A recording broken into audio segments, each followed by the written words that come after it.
407장 구주와 함께 나 죽었으니.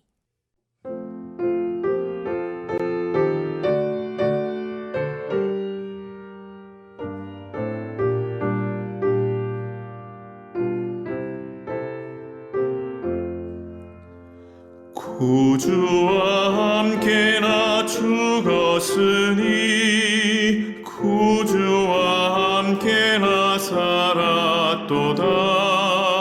영광의 그날에 이르도록 언제나 주만 바라봅니다. 언제나 주는 날 사랑하사 언제나 새 생명 주시다니 영광의 그날에 이르도록 언제나 주만 바라봅니다. 마음속에 시험을 받을 때와 무거운 근심이 있을 때에 주께서 그때도 같이 하사 언제나 나를 도와주시네. 언제나 주는 날 사랑하사 언제나 새 생명 주시다니 영광의 그날에 이르도록 언제나 주만 바라봅니다.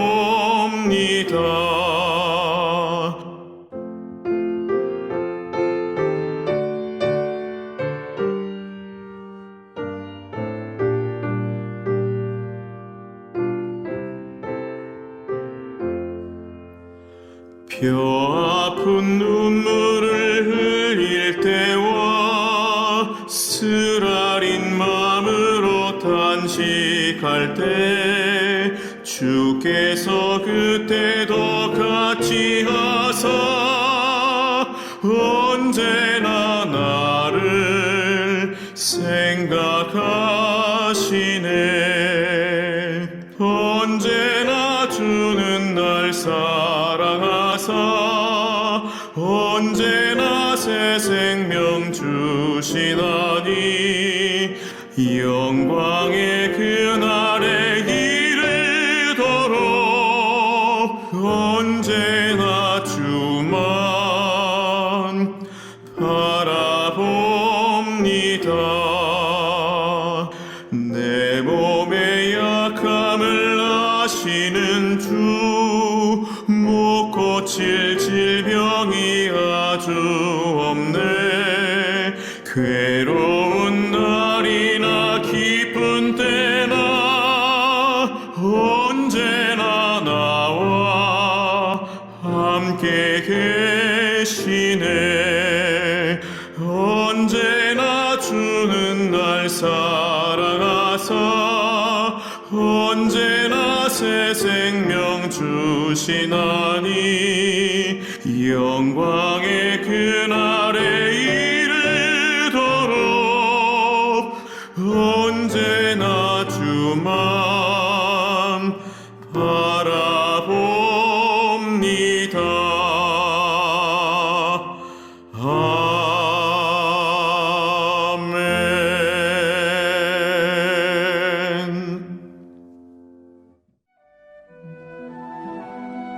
우스 땅에 욥이라 불리는 사람이 있었는데 그 사람은 온전하고 정직하여 하나님을 경외하며 악에서 떠난 자더라. 그에게 아들 7과 딸 3이 태어나니라. 그의 소유물은 양이 7,000마리요 낙타가 3,000마리요 소가 500결이요 암나귀가 500마리이며 종도 많이 있었으니 이 사람은 동방 사람 중에 가장 훌륭한 자라. 그의 아들들이 자기 생일에 각각 자기의 집에서 잔치를 베풀고 그의 누이 3명도 청하여 함께 먹고 마시더라. 그들이 차례대로 잔치를 끝내면 욥이 그들을 불러다가 성결하게 하되 아침에 일어나서 그들의 명수대로 번제를 드렸으니 이는 욥이 말하기를 혹시 내 아들들이 죄를 범하여 마음으로 하나님을 욕되게 하였을까 합니다. 욥의 행위가 항상 이러하였더라. 하루는 하나님의 아들들이 와서 여호와 앞에 섰고 사탄도 그들 가운데 온지라. 여호와께서 사탄에게 이르시되 내가 어디서 왔느냐? 사탄이 여호와께 대답하여 이르되 땅을 두루돌아 여기저기 다녀왔나이다. 여호와께서 사탄에게 이르시되 내가 내 종 욥을 주의하여 보았느냐? 그와 같이 온전하고 정직하여 하나님을 경외하며 악에서 떠난 자는 세상에 없느니라. 사탄이 여호와께 대답하여 이르되 욥이 어찌 까닭없이 하나님을 경외하리이까? 주께서 그와 그의 집과 그의 모든 소유물을 울타리로 두르심 때문이 아니니까. 주께서 그의 손으로 하는 발을 복되게 하사 그의 소유물이 땅에 넘치게 하셨음이니이다. 이제 주의 손을 펴서 그의 모든 소유물을 치소서. 그리하시면 틀림없이 주를 향하여 욕하지 않겠나이까? 여호와께서 사탄에게 이르시되 내가 그의 소유물을 다 내 손에 맡기노라. 다만 그의 몸에는 내 손을 대지 말지니라. 사탄이 곧 여호와 앞에서 물러가니라. 하루는 욥의 자녀들이 그 맏아들의 집에서 음식을 먹으며 포도주를 마실 때 사환이 욥에게 와서 아뢰되 소는 밭을 갈고 나귀는 그 곁에서 풀을 먹는데 스마 사람이 갑자기 이르러 그것들을 빼앗고 칼로 종들을 죽였나이다. 나만 홀로 피하였으므로 주인께 아뢰러 왔나이다. 그가 아직 말하는 동안에 또 한 사람이 와서 아뢰되 하나님의 불이 하늘에서 떨어져서 양과 종들을 살라버렸나이다. 나만 홀로 피하였으므로 주인께 아뢰러 왔나이다. 그가 아직 말하는 동안에 또 한 사람이 와서 아뢰되 갈대아 사람이 새무리를 지어 갑자기 낙타에게 달려들어 그것을 빼앗으며 칼로 종들을 죽였나이다. 나만 홀로 피하였으므로 주인께 아뢰러 왔나이다. 그가 아직 말하는 동안에 또 한 사람이 와서 아뢰되 주인의 자녀들이 그들의 맏아들의 집에서 음식을 먹으며 포도주를 마시는데 거친 들에서 큰 바람이 와서 집 내 모퉁이를 치매 그 청년들 위에 무너짐으로 그들이 죽었나이다. 나만 홀로 피하였으므로 주인께 아뢰러 왔나이다. 욥이 일어나 겉옷을 찢고 머리털을 밀고 땅에 엎드려 예배하며 이르되 내가 모태에서 알몸으로 나와서 온즉 또한 알몸이 그리로 돌아가올지라. 주신이도 여호와시오 거두신이도 여호와시오니 여호와의 이름이 찬송을 받으실지니이다 하고 이 모든 일에 욥이 범죄하지 아니하고 하나님을 향하여 원망하지 아니하니라.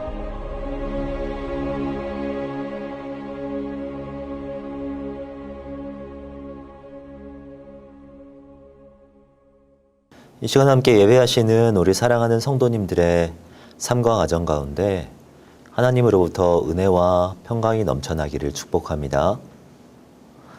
욥기의 주제를 한마디로 설명드리자면 한마디로 설명드릴 수 없다라는 것입니다. 성경의 욥기만큼 심오하면서도 문학적인 책은 찾아보기 힘들 정도입니다. 욥기의 주제를 한마디로 정의하기 힘들지만 그의 이름을 통해 우리는 하나의 힌트를 얻을 수 있습니다. 학자마다 의견이 다르지만 욥은 본명이 아닐 것이라는 의견이 많습니다. 왜냐하면 욥이란 히브리어로 고난받는 자, 박해받는 자라는 의미입니다. 자녀의 이름을 지으면서 이와 같이 이름을 짓는 사람은 없습니다. 본문 1절 말씀에서도 우스 땅에 욥이라 불리는 사람이 있었는데 라고 표현하고 있는 것을 보면 욥이라는 것은 본명이 아니라 그의 극심한 고난과 박해를 보고 사람들이 욥이라고 불렀던 것으로 보이는 것이죠. 그러나 흥미로운 것은 욥이라는 이름이 히브리어로는 고난이라는 의미이지만 아랍어로 욥은 회개하다, 돌이키다라는 의미라는 것입니다. 우리는 여기에서 욥기를 해석하는 하나의 힌트를 얻습니다. 욥에게는 극심한 고난이 있었지만 그는 그 극심한 고난을 통하여서 여호와께 돌이켰으며 박해 가운데에서도 여호와께 더욱 가까이 나아갔다는 것. 이것이 욥기 말씀을 해석하는 큰 틀이라는 것입니다. 우리가 잘 알고 있는 것처럼 욥은 흠잡을 데가 없는 사람이었습니다.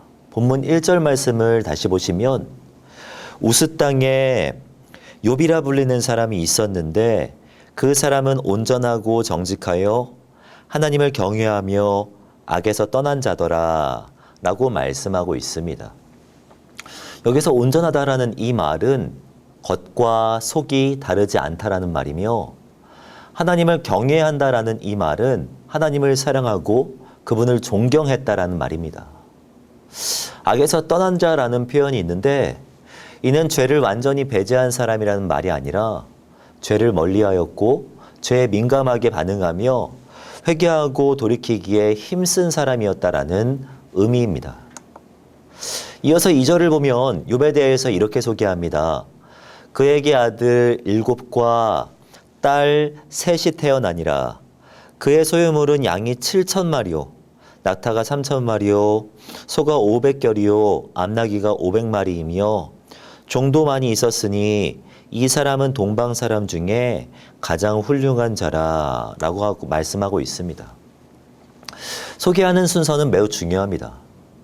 우리의 질문이 신앙이 어떤지에 먼저 있지 않을 때가 많이 있습니다. 사람을 볼 때 현실에서 무엇을 가졌고 얼마를 가졌는지를 먼저 생각하는 경우가 있다라는 말입니다. 그리고 나서 신앙이 있는지 없는지 차후에 생각할 때가 있다라는 것이죠. 하나님을 경외하며 악에서 떠난 자라라는 소개를 할 때에는 큰 반응이 없지만 그의 낙타가 3,000마리, 소가 500결이라는 말에 우리는 놀랄 때가 있다라는 것입니다. 그러나 성경의 관심은 먼저 신앙이 있다는 걸 우린 주목해 볼 필요가 있습니다. 하나님 앞에서 온전한지 정직한지 하나님을 참으로 경외하는지 이것에 성경은 관심을 갖고 있다라는 것입니다. 욥에 대한 소개가 있고 하나님과 사탄과의 대화가 시작됩니다. 본문 6절을 보시면 하루는 하나님의 아들들이 와서 여호와 앞에 섰고 사탄도 그들 가운데 온지라 라고 말씀하고 있습니다. 7절에 네가 어디서 왔느냐라는 표현이 있는데 이는 있어야 할 자리에 있지 않고 가야 하지 말아야 할 곳에 갔다라고 책망하는 의미입니다. 그러면서 하나님은 사탄에게 욥을 주목할 것을 권면하고 있습니다. 사탄과는 비교되게 욥은 자신의 자리를 지킬 뿐만 아니라 갖추어야 할 모습을 갖추고 있었기 때문입니다. 그랬더니 사탄이 하나님께 반문하는 것입니다. 9절을 보시면 사탄이 여호와께 대답하여 이르되 욥이 어찌 까닭 없이 하나님을 경외하리까 라고 말씀하고 있습니다. 여기서 까닭 없이라는 말은 이유 없이라는 의미입니다. 그러니까 사탄의 발언은 욥이 하나님을 섬기는데 항복할 만한 또 순응할 만한 충분한 조건이 갖추어져 있기 때문에 그가 풍요롭고 풍족하기 때문에 하나님을 경외하는 것이라고 주장하는 것이죠. 이것이 세상 사람들의 전형적인 생각입니다. 사람들은 오해하기를 종교는 기복을 위한 것이라고 생각합니다. 복 받기 위해 경외하는 것이고 받은 복이 있기 때문에 섬기는 것이라고 생각하는 것이죠. 건강이 있기 때문에 대학도 잘 가고 취업도 잘 되고 사업도 잘 되니 찬양한다라고 생각하는 것입니다.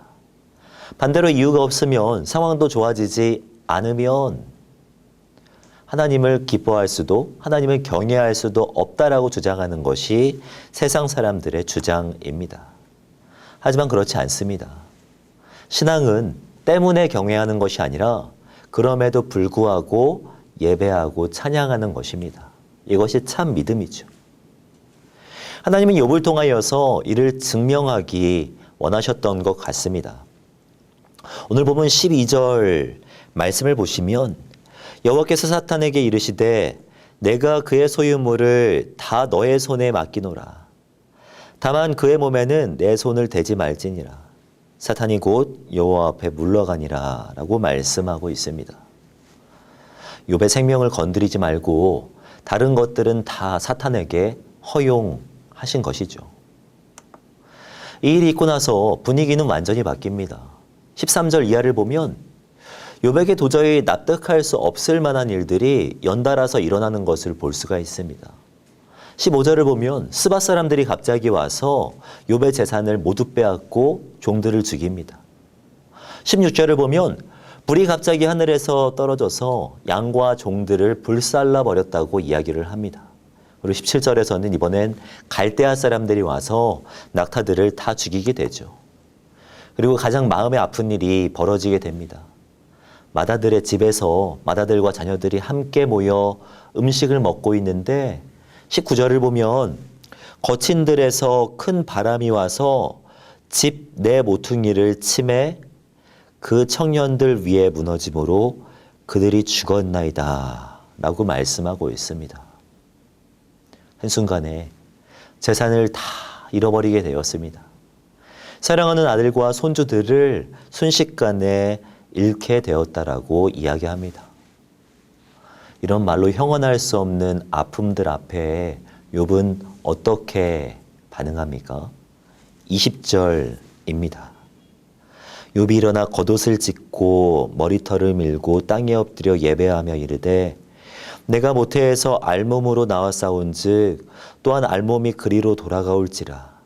주신 이도 여호와시오 거두신 이도 여호와시오니 여호와의 이름이 찬송을 받으실지니이다고.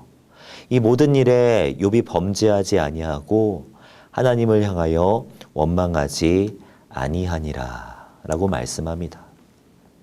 주신 이도 여호와시오 거두신 이도 여호와시오니 여호와의 이름이 찬송을 받으실지니이다 라고 말하며 지금 욥은 찬송하고 있는 것입니다. 저는 그가 슬피 울지 않았다라고 생각하지는 않습니다. 겉옷을 찢고 머리털을 밀고 땅에 엎드렸다는 것은 극심한 내적 고통 가운데 처했다라는 것을 드러내주는 표현입니다. 그러나 이러한 상실로 인하여서 욥은 좌절하지는 않았던 것이죠. 찬송을 그치지도 하나님을 원망하지도 않았다고 이야기하고 있습니다. 이것이 참된 믿음입니다. 믿음이란 주님으로 만족하는 것입니다. 때문에 찬양하는 것이 아니라 불구하고 찬양하는 것이며 때문에 찬양한다면 오직 주님 때문에 우리의 모든 것들을 허락하시는 그 하나님 때문에 찬양하는 것입니다. 우리에게도 욥과 같은 믿음이 있기를 소원합니다. 로마서를 보면 그러므로 우리가 믿음으로 의롭다 하심을 받았으니 우리 주 예수 그리스도로 말미암아 하나님과 화평을 누리자. 또한 그로 말미암아 우리가 믿음으로 서 있는 이 은혜에 들어감을 얻었으며 하나님의 영광을 바라고 즐거워하느니라. 다만 이뿐 아니라 우리가 환난 중에도 즐거워하나니 라고 말씀하고 있습니다. 믿음으로 말미암아 하나님과 화평을 누린 자에게 나타나는 능력이 있다면 그것은 바로 환난 중에도 즐거워하나니입니다. 박해 가운데에서도 주님을 더욱 바라보는 것. 내 뜻대로 되지 않는 현실 속에서도 주님께 사랑을 고백할 수 있는 것. 이것이 믿음의 능력이라는 것입니다. 하나님은 욥에게 이를 기대하셨기에 시험을 허락하셨습니다. 그리고 욥은 하나님의 이 기대에 부응했습니다. 사랑하는 성도 여러분, 하나님은 지금 성도된 우리들에게도 동일하게 기대하십니다. 무명하나 유명함으로, 죽음의 위기 속에서 참 생명으로, 근심하나 기뻐하며 가난하나 다른 사람들을 오히려 부욕해 하며 성도의 성도됨을 세상 가운데 드러내기를 기대하고 계십니다. 욥처럼 주님의 기대에 부응하는 삶을 살아가시기를 바랍니다. 하나님은 주시기도 하시고 취하기도 하시며 다시금 모든 것을 허락하실 수 있는 선하신 분입니다. 그런 주님을 바라보며 오늘 하루 이번 한 주를 승리하시는 저와 성도님들이 되시기를 주님의 이름으로 축복합니다. 기도하겠습니다. 사랑과 은혜가 충만하신 하나님 감사드립니다. 우리를 사랑하시되 독생자들을 내어주시기까지 사랑하신 은혜에 감사드립니다. 주님께서 모든 것을 주고 우리를 사랑하신 것처럼 우리도 주님을 우리의 삶의 모든 것이라고 고백할 수 있도록 인도하여 주시옵소서. 주님을 찬양하는 삶을 살아가기 원합니다. 주님 주신 선물로 인함이 아니라 주님으로 인해 감사와 찬양의 삶을 살아내는 우리들이 되게 하여 주시옵소서. 주님, 우리는 연약하여서 넘어질 때가 많습니다. 성령 충만케 하시고 주님과 함께 승리하는 오늘 하루가 될 수 있도록 인도하여 주시옵소서. 그렇게 인도하실 주님을 기대하오며 이 모든 말씀 주 예수 그리스도의 이름으로 기도하오며 지금은 우리 주 예수 그리스도의 은혜와 하나님의 사랑과 성령님의 교통하심이 이 시간 함께 예배하시는 사랑하는 성도님들의 머리 위에, 우리 사랑하는 성도님들의 가정과 교회 위에 지금으로부터 영원까지 함께 있을지어다. 아멘.